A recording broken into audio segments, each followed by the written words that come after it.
MP board कक्षा 9वीं वाले सभी प्यारे विद्यार्थियों के लिए यहाँ पर विज्ञान विषय का आपका जो पेपर बचा है प्यारे विद्यार्थियों, पूरा का पूरा पेपर और उसका सॉल्यूशन मेरे द्वारा यहाँ पर बताया जा रहा है उन सभी छात्रों को जो बच्चे विज्ञान विषय का पेपर अब लास्ट देंगे। प्यारे विद्यार्थियों, इस क्वेश्चन पेपर को आप सब बच्चे ध्यान से देखें।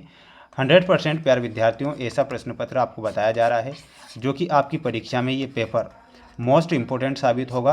यहाँ पर जितने भी क्वेश्चन हैं ये सारे के सारे मोस्ट क्वेश्चन हैं जो परीक्षाओं में कई बार पूछे गए हैं और प्यारे विद्यार्थियों इस बार भी आपकी परीक्षा में ये प्रश्न आ सकते हैं।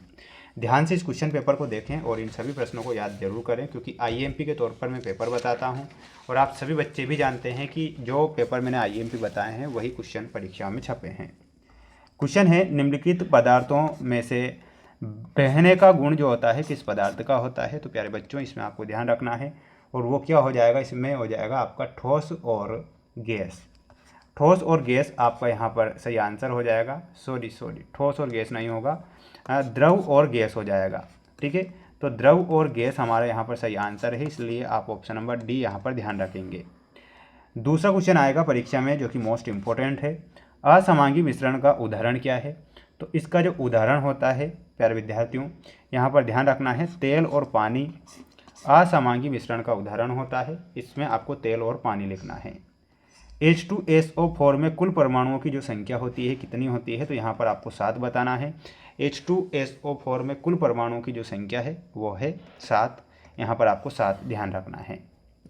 अगला प्रश्न है कि किसी परमाणु की द्रव्यमान संख्या का जो योग होता है वह क्या हो जाएगा। तो इसमें आपको लिखना है न्यूट्रॉन्स प्लस प्रोटॉन्स का। कोशिका के अंदर पाया जाने वाला जेलनुमा पदार्थ क्या हो जाएगा। तो वो हो जाएगा साइटोप्लाज्म। तो यहाँ पर आपको साइटोप्लाज्म ध्यान रखना है। प्यारे विद्यार्थियों, इन सभी मोस्ट इंपॉर्टेंट प्रश्नों को आप जरूर पढ़ें और आप सभी बच्चों के लिए मैं 2 नंबर वाले क्वेश्चन, 3 नंबर वाले, 4 नंबर वाले क्वेश्चन की लाइव क्लास लूँगा। आप सभी बच्चों को जुड़ना है। तंत्रिका ऊतक की संरचनात्मक और क्रियात्मक इकाई क्या है। तो तंत्रिका कोशिका आपको यहाँ पर ध्यान रखना है। तंत्रिका कोशिका विल बी करेक्ट आंसर। बढ़ेंगे हमारे अगले मोस्ट इंपॉर्टेंट क्वेश्चन की ओर जो कि आपको परीक्षा में ये देखने को मिलेंगे। क्वेश्चन है कि पदार्थ के बने होते हैं। तो प्यारे विद्यार्थियों, पदार्थ जो होते हैं छोटे छोटे जो सूक्ष्म कण होते हैं उनके पदार्थ बनते हैं। यहाँ पर आपको लिखना है सूक्ष्म कणों के। निस्पंदन विधि का प्रयोग को द्रव से पृथक करने हेतु किया जाता है। तो इसमें आपको ध्यान रखना है प्यारे विद्यार्थियों, ठोस को। ने गुणित अनुपात का सिद्धांत प्रस्तुत किया था। तो किसने किया था, जॉन डाल्टन ने। तो यहाँ पर आंसर क्या हो जाएगा आपका, जॉन डाल्टन। तो ये आप यहाँ पर सही आंसर के रूप में लिखेंगे। रदरफोर्ड ने परमाणु की खोज की थी। तो रदरफोर्ड ने परमाणु के नाभिक की खोज की। यहाँ पर आपको नाभिक लिखना है। अगला प्रश्न है, साइटोप्लाज्म को घेरे रहने वाली जो अर्धपारगम्य झिल्ली होती है उसे हम क्या कहते हैं। तो उसे हम कोशिका झिल्ली कहते हैं। तो यहाँ पर आपको क्या लिखना है, उसे कहा जाएगा कोशिका झिल्ली, ये आपको लिखना है। एक समान कोशिकाओं का समूह जो विशेष कार्य करता है उसे हम क्या कहते हैं। तो उसे ऊतक बोला जाता है। तो इसमें आपको ऊतक लिखना है। सभी बच्चों को इन मोस्ट इंपॉर्टेंट क्वेश्चन को जरूर पढ़ना है, क्योंकि मोस्ट इंपॉर्टेंट क्वेश्चन ही परीक्षा में आते हैं। कई सारे यूट्यूबर ने जो होते हैं कि जो कि फेक वीडियो बनाते हैं कंप्यूटर से प्रिंट आउट निकाल कर, तो उनके चक्कर में आपको नहीं रहना है। सिर्फ अपनी मेहनत पर ध्यान रखना है। द्रव का निश्चित आयतन होता है परंतु निश्चित आकार नहीं होता है। ये आपको क्या लिखना है, ये हमारा यहाँ पर सत्य हो जाएगा। शुद्ध पदार्थों को भौतिक विधियों से अलग किया जाता है। तो ये सत्य है। रासायनिक प्रतिक्रिया के दौरान परमाणु का द्रव्यमान बदल जाता है। तो ये आपको क्या लिखना है, असत्य हो जाएगा। परमाणु के नाभिक में प्रोटॉन्स और न्यूट्रॉन्स होते हैं। तो बिल्कुल ये आपका सभी का सत्य आंसर है। कोशिका भित्ति सभी प्रकार की कोशिकाओं में होती है। तो माय डियर फ्रेंड्स, यहाँ पर आपको क्या लिखना है, असत्य लिखकर आना है। सभी पौधों के ऊतक जीवित कोशिकाओं से बने होते हैं। तो ये भी आपको असत्य लिखना है। ठीक है, तो ये आपके यहाँ पर सत्य असत्य वाले क्वेश्चन कंप्लीट हो चुके हैं। मेरे सभी प्यारे भैया बहन, इन मोस्ट इंपॉर्टेंट क्वेश्चन को पढ़ें और अपनी तैयारी को जरूर मजबूत करें। किसी प्रकार से अपने अंतिम पेपर में भी रियल पेपर के चक्कर में नहीं रहना है। प्यारे बच्चों, जब एग्ज़ाम स्टार्ट हुई थी तो मैंने आपसे पहले ही कहा था कि रियल पेपर नहीं होते हैं, लेकिन किसी ने मेरी बात नहीं मानी, तो अब मैं भी कुछ नहीं कर सकता।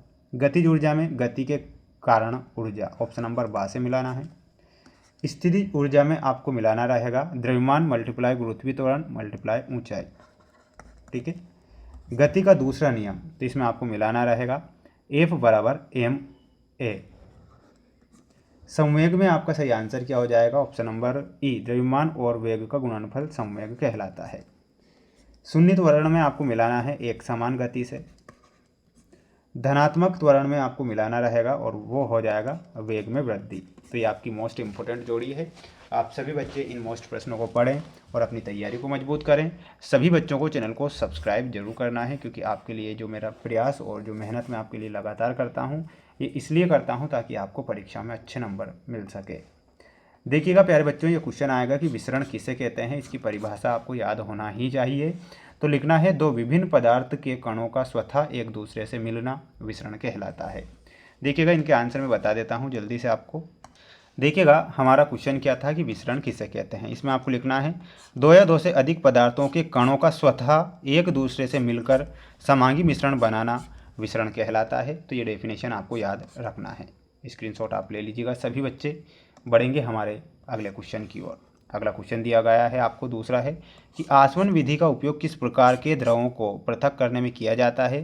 तो इसमें आपको लिखना है घुलनशील द्रवों को पृथक करने में। ओनली आपको घुलनशील द्रवों को पृथक करने में इतना लिखना है, ज़्यादा नहीं लिखना है।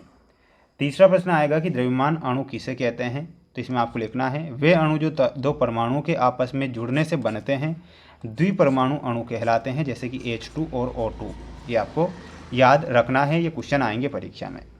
परमाणु किसे कहते हैं, ये परीक्षा में प्रश्न आएगा कि किसी तत्व का वह सूक्ष्मतम कण जो स्वतंत्र अवस्था में नहीं रह सकता लेकिन रासायनिक अभिक्रिया में भाग लेता है, जिसे हम परमाणु कहते हैं। ये आपको ध्यान रखना है। वहीं अगला प्रश्न आएगा, आप ध्यान से देखें कि पौधों की वृद्धि के लिए कौन सा ऊतक उत्तरदायी है। तो इसमें आपको लिखना है विभाज्य ऊतक।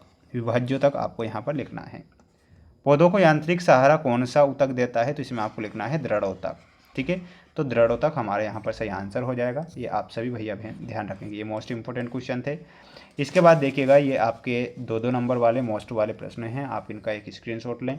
सभी प्यारे बच्चों को मेरे द्वारा सिर्फ और सिर्फ मोस्ट के तौर पर हम वीडियो बनाते हैं और बिल्कुल प्यारे बच्चों IMP क्वेश्चन ही परीक्षा में आते हैं। ये क्वेश्चन मैं आपको बता रहा हूँ, स्क्रीनशॉट ले लें, आप रिवीजन कर लेना इनका, है ना, क्योंकि ये प्रश्न मोस्ट हैं और आपकी परीक्षा में देखने को मिलेंगे। सभी जो बच्चे हमारे साथ आज नए जुड़े हैं, तो सभी बच्चों को चैनल को सब्सक्राइब जरूर करना है।